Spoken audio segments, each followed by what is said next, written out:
آپ نے جو سوال کیا کہ دنیا میں مشکلات بھی آتی ہیں آسانیاں بھی آتی ہیں، تو آسانیاں تو ٹھیک ہے، وہ تو انسان جو ہے نبھاتا ہے، لیکن مشکلات کو کیسے ٹیکل کریں ایز اے مسلم، تو اس کا کیا طریقہ ہے؟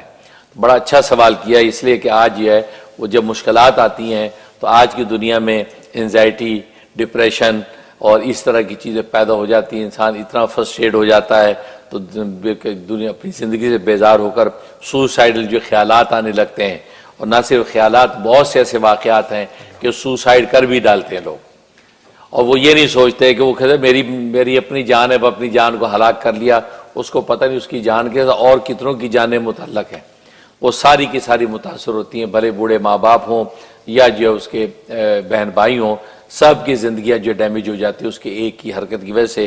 تبھی تو اس سوسائڈ کو جو ہے وہ جو گناہ کبیرہ اور جرم عظیم قرار دیا جو ہے وہ ہماری شریعت نے۔ اب رہا کہ یہ مشکلات آئیں تو اس کو کیسے ٹیکل کریں۔ اصل میں مشکلات کی دو کیٹیگریز ہیں، بعض مشکلات اور آفات ایسی ہیں جو غیر اختیاری ہیں، اور بعض ایسی ہیں جو اختیاری ہیں۔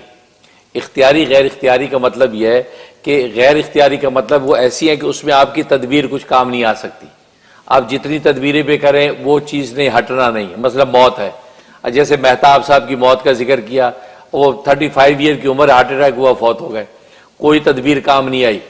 تو موت آئی تو کوئی تدبیر کام نہیں آتی۔ تو بعض آفتیں ایسی ہیں جس میں تدبیر آپ کی کوئی کام نہیں آتی، وہ تو ہونا ہی ہونا ہے۔ تو وہاں پر جو اس کو ٹیکل کرنے کے دو طریقے ہیں، ایک دعا، دوسرا تقدیر پر ایمان۔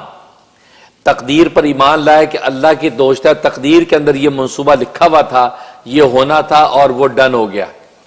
اللہ نے لکھ رکھا تھا کہ اس بندے نے اتنے بجے مرنا ہے، تو وہ ہونا تھا، وہ اجل آ گئی، مر گیا۔ اب دوسرا راستہ میرے پر دعا ہے، اس کی مغفرت کی دعا کریں، اپنے لیے اللہ سے صبر جمیل مانگیں۔ تو ایسی مصائب جو غیر اختیاری ہیں، یعنی وہ قابل تدبیر نہیں ہیں، تو وہاں پر آپ جو ہے تقدیر پر ایمان پختہ کریں اور یہ دعا کریں بس۔ اور دوسری وہ مشکلات مصائب ہیں کہ جو اختیاری ہیں، مطلب وہ قابل تدبیر ہیں، آپ تدبیر سے اس کو دور کر سکتے ہیں۔ مطلب مرض ہے، مریض ہے، مرض آپ پر آ گیا تو تدبیر کے طور پہ علاج کریں، آپ ڈاکٹر کے پاس جائیں، طبیب کے پاس جائیں، آپ اپنا علاج کریں، تشخیص کریں، دوا کھائیں، تو دوا کھائیں اور ساتھ پھر دعا کریں۔ تو تدبیر کے ساتھ دعا کریں، دعا سے کبھی بھی چھٹکارا نہیں ہے۔ اس لیے حدیث میں دعا کی بڑی تعریف کی ہے کہ دعا مومن کا ہتھیار ہے، اور دعا ایک ایسا رشتہ ہے کہ بس دعا سے ساری کائنات کے مسئلے حل ہوتے ہیں۔ لہٰذا وہ دعا کرے کہ یا اللہ میں نے دوا کھا لی ہے، اب یا اللہ شفا آپ عطا فرما دے۔ تو مرض آ گیا، اسی امتحان ہے، امتحان بہت سخت امتحان، کیا کرے؟ تدبیر، اس کی محنت کرے، تیاری کریں، صبح شام سٹڈی کریں، اور ادھر دعا کریں کہ یا اللہ میرے لیے اس امتحان کو آسان فرما دے۔ تو جو قابل تدبیر مصائب ہیں اس میں تدبیر اختیار کرنے کے ساتھ ساتھ دعا کریں، بس جو رزلٹ آ جائے اس کو پھر اللہ کی طرف سے سمجھیں، اس کے اندر انزائٹی یا ڈپریشن میں جانے کی ضرورت نہیں ہے۔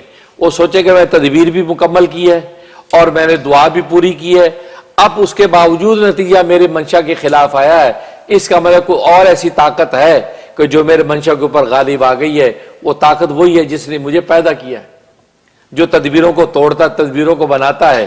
بس یہ کہہ کے صبر کر لے کہ اللہ تبارک و تعالیٰ کی مرضی، میری طرف سے کوئی کمی نہیں ہوئی۔ تو انسان انزائٹی میں اس وقت جاتا ہے، ڈپریشن اس وقت جاتا ہے جب وہ تدبیر کمزور کرتا ہے یا دعائیں نہیں کرتا۔ اب وہ بعد میں پچھتاتا، او کاش میں یہ کر لیتا، او میں بھائی، یہ سوچیں جو اس کو آہستہ آہستہ ڈپریشن میں لے جاتی ہیں۔ حالانکہ اس میں بھی اپنے آپ کو سنبھالے کہ بس جو ہو گیا ہو گیا، ماں مزہ ماں مزہ۔ ہمارے والد صاحب فرمایا کرتے ماں مزہ ماں مزہ، جو گزر گیا گزر گیا، اب آگے کی فکر کرو، آگے آگے اسٹیپ بڑھاؤ، آگے کیا کرنا ہے۔ تو اس لیے پیچھے والی کو سوچتے رہیں گے، وہ کہتے ہیں کہ لکیر کو پیٹتے رہیں گے، کوئی فائدہ نہیں ہے۔ لہذا ماں ماں مزہ کر کے آگے بڑھے گا، اب مجھے نیکسٹ سٹیپ کیا لینا ہے۔ بھائی اس طرح جب آپ چلیں گے تو مضبوط ایمان کے ساتھ بڑھیں گے تو اللہ تبارک و تعالیٰ آپ کے لیے ان چیزوں کو آسان کر دیں گے۔ تو آپ نہ بیمار ہوں گے، نہ ٹینشن لیں گے، ہنستے کھیلتے رہیں گے، اور دنیا کے کام بھی ہوں گے، دین بھی آسان ہوگا، آپ کسی قسم کی ڈپریشن اور تکلیف میں جائیں گے۔ لیکن آج خاص طور پہ نوجوانوں میں یہ چیز پیدا ہو گئی، وہ فوراً ڈپریشن میں جاتے ہیں، لولینس فیل کرتے ہیں، دروازے بند کر لیتے ہیں، نہ اماں سے بات نہ ابا سے بات، یہ حل نہیں، حل ہی ہے جو میں نے بتایا کہ اختیاری غیر اختیاری کو جو راستہ اس کو اختیار کریں اور ہنستے کھیلتے آگے بڑھتے رہیں، کیونکہ دنیا تو ختم ہونی ہے، اور یہ آپ کی اس ایک بات پہ ختم نہیں ہوگی. دنیا بہت وسیع ہے، بہت زندگی ہے، آگے کی زندگیاں بھی ہیں، لہٰذا انسان بڑھتا رہے گا، انشاءاللہ زندگی آسان ہو جائے گی. آمین. جزاک اللہ خیر رحمائی.